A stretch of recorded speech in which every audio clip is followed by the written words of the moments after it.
Ya, kembali bersama kami dan masih bersama Dr. Boyke dan juga Mas Rian. Ya, langsung Dr. Boyke, kalau kita lihat sekarang ini sudah menjadi pembahasan kembali setelah pernyataan, tapi apa sih sebenarnya yang harus kita lihat sekarang?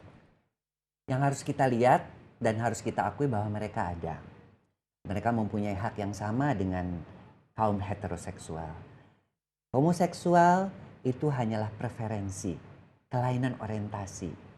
Ya, sama dengan pemilihan kita memilih warna baju, memilih warna mobil, ataupun menyukai yang satu menyukai misalnya warna merah, yang satu menyukai warna biru, dan itu that's all gitu Dan loh. tentu kalau like and dislike ini kan tentu sulit Ya, kita menembus dengan orang tua ini. karena kita juga melihat di sini adalah masih banyak pemahaman-pemahaman yang selalu dikait-kaitkan dengan masalah agama. Karena kalau kita sudah berpikir kepada masalah agama, semua pasti tidak diperkenankan, gitu loh. Tetapi kalau kita lihat dari sisi hak asasi manusia, mereka itu juga berhak untuk mendapatkan perlindungan, kesempatan yang sama, tidak mendapatkan kekerasan. Nah, mengenai organisasi yang juga berada di kampus-kampus yang disebutkan akhir-akhir ini sendiri. Dari kajian Dr. Boyke sendiri, apa yang dilakukan mereka sebenarnya? Yang saya lihat sih mereka memberikan konseling, bukan karena kan mungkin kita harus tahu bahwa secara emosional ya LGBT itu kan tertekan ya secara emosional.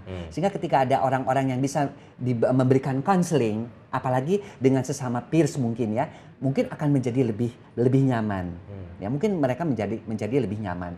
Nah, tetapi itu kan dianggapnya sebagai yang saya baca di WhatsApp atau apapun seakan-akan bahwa ini mewakili institusi dan sebagainya. Tapi saya kira bahwa ada saluran untuk konseling seperti itu bagus-bagus saja. Dan ini tidak hanya berlaku untuk komunitas tertentu. Untuk komunitas gitu. tertentu gitu loh. Konseling itu kan bisa dilakukan untuk siapa saja. Dan dia tidak membatasi hanya untuk mahasiswa-mahasiswa UI saja. Mereka juga menerima konseling-konseling. Karena kan yang namanya LGBT itu kan dari mulai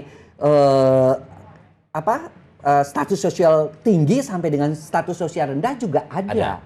Dari semua profesi juga ada. Dan kita harus akui itu ada. Dan terakhir tadi sudah disampaikan oleh Rian sendiri bahwa hari ini sudah melakukan konvers. Dan kira-kira hal-hal seperti ini memang perlu dilakukan terus. Dr. Boyke melihatnya bagaimana? Kalau saya melihatnya bahwa ya dari masyarakat LGBT-nya sendiri yang sudah mulai berani coming out, ya harus terus berjuang untuk mendapatkan pengakuan. Dan kita juga harus melihat bahwa di negara-negara Barat pun sampai saat ini bertahun-tahun mereka akhirnya baru mengizinkan pernikahan sesama jenis. Di Bali pun baru akhir-akhir ini mereka juga membolehkan kan terjadi meskipun dengan pro dan kontra dan sebagainya, tapi ya kita lihatlah bahwa nah ini perjuangan-perjuangan seperti ini ya. Dan kalau saya pun menghadiri kongres seks di internasional pun selalu pesan-pesan mereka terhadap negara-negara yang masih belum memberikan kesamaan hak bagi mereka-mereka yang LGBT itu, mereka selalu pesankan, tolonglah mereka-mereka itu, kaum-kaum minoritas itu dibantu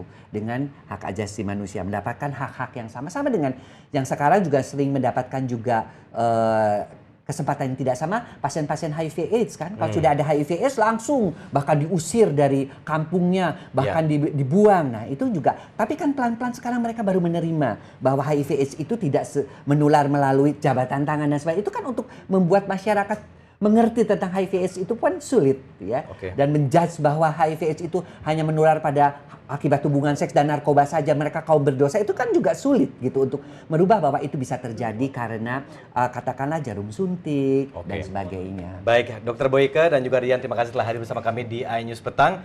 Dan pemirsa, kami harus jeda, sebuah bom meledak di Jambi, polisi mengaku sudah mengetahui identitas pelakunya. Kita tunggu informasi selengkapnya usai jeda berikut.